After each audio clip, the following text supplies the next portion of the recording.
What up, everybody? It's MeannaDK, and welcome back to the Over 40 series. So far we've talked about how jarring it is to realize that our lives didn't go exactly how we thought it would. We've also talked about being able to pivot and try new things and reimagine our lives, reinvent ourselves post 40. We've talked about ways that we can show up for ourselves in that regard. And I've realized that there's another hurdle to jump.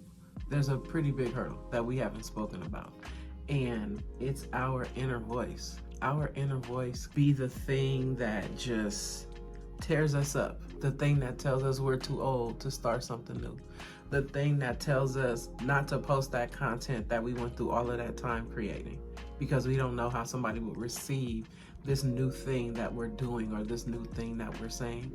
Yeah, I know how that feels. We got to talk about that. Like, how do I reshape my mind to now believe that anything is possible when I've gone so long believing that my success or my life's enjoyment is tied directly to what I can do or what I can offer the world? Yeah, I know I'm in the house. Just keep watching. Throughout this video, we're going to explore some ways that we can reshape our minds, silence that inner critic, and just, move forward in a way that's positive, in a way that is meaningful for us. Are you ready for that? Because I'm ready for that. Let's go. Now let's talk about getting out of our comfort zones and embracing a new reality and embracing the idea of what can be. I'm a creature of habit, and I say change is good, but that don't mean that I like it. We got to get out of our comfort zone. We have to rethink what that is and what it looks like to be comfortable, and moreover, what it looks like to be uncomfortable. It's necessary. It don't feel good. Being uncomfortable about something, there's nothing good about that except for the outcome. That's what we're going to work on, reframing our minds on what it looks like to be comfortable.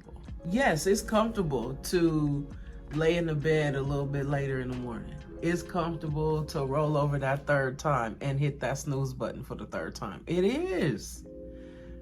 However, when you decide to get uncomfortable and wake up a little bit earlier to just have some me time, to have a cup of coffee or a cup of tea in silence, to have time to plan out how you want your day to go, visually conceptualize that thing, spend a little bit of extra time being grateful for just where you are, the outcome of that uncomfortability is having a more amazing day than you would have had before.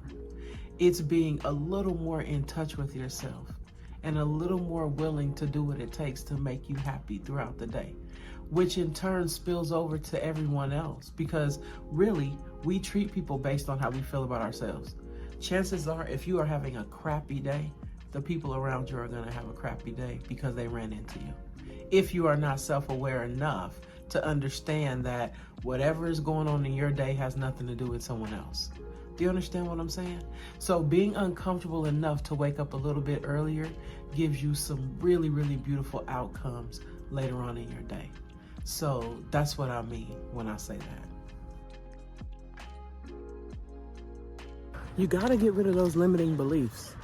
The belief that tells you that, oh, you can make this much but not this much, or oh, you could do this but not that, or the limiting belief that tells you you're too old to make a change or to make a pivot, or oh, you've been at that job for 20 years, so why would you think to make a change now?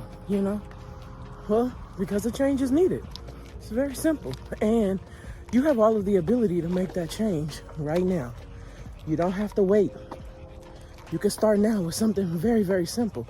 And change doesn't always necessarily mean I'm leaving my job, I'm leaving my relationship, moving to another country. No, sometimes change just means I'm gonna start loving myself a little bit better. I am going to pick up a hobby, something that I enjoy, that has nothing to do with labor or has nothing to do with being in service of another person. You understand what I mean? Those limiting beliefs will be the thing that keeps you from moving forward if you let it. So let's ditch that. You don't deserve it. I want to talk about seeking out community and inspiration. Like, it's a great thing to decide that you want to do something new, right? But then it's unfair to expect your current friends that aren't a part of that to then jump into that with you, right? So it's very, very important to seek out community with the people who are doing the new thing that you want to do. So for instance, I'm now into indoor gardening and homesteading.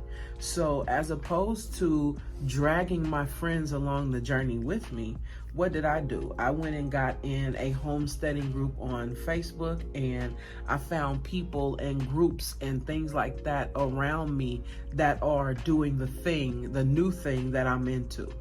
And when I do talk to my friends about it, it's more like to say, man, I got a new plant, or, oh my God, I can't believe that my plant made it and it didn't die. Or, you know, oh, I made this thing from scratch and it actually worked. It's more of like a celebration conversation as opposed to, hey, I want you to try this with me. Or, hey, you should make your own blah, blah, blah, blah, blah. Or you should go and buy a bunch of plants too. Like, no, I'm not forcing them to do something that they weren't doing before.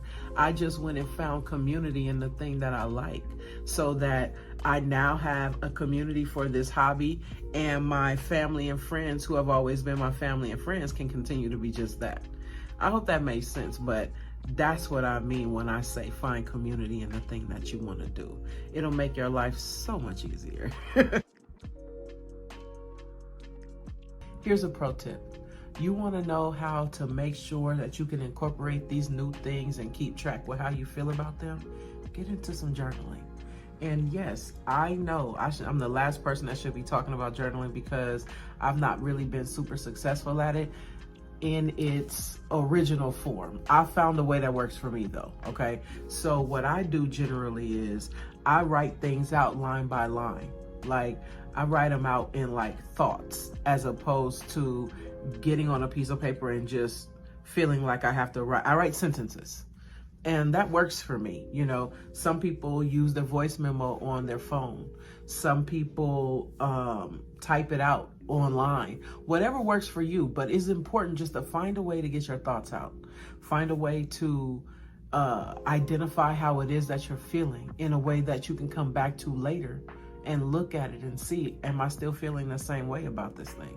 So journaling is a great way to keep up with how things are going. So I suggest it. I want to thank you for taking the time to watch this video. If you've made it this far, drop some plant emojis in the comments for me. That way I can know who you are. In the video, we discussed how to reshape your thoughts so that you can better embrace new things. Although these things sound good, oh, you can do this over 40 and you can do that over 40 and you can reinvent yourself. That all sounds good until it's time to put it in practice and you don't know how to even reframe the way you think because you've been doing it for so long. So I hope that these things helped. Now, if you would like to, I'd love for you to drop down in the comments, click on the link, and join the family on my website. We'll then send you your free downloadable PDF on how to better reshape your thoughts, where we dig a little bit deeper than what we were able to do today. Don't forget to like, comment, subscribe, share this video with someone who might need it. And until next time, I'm MeannaDK and I love y'all. I swear I do.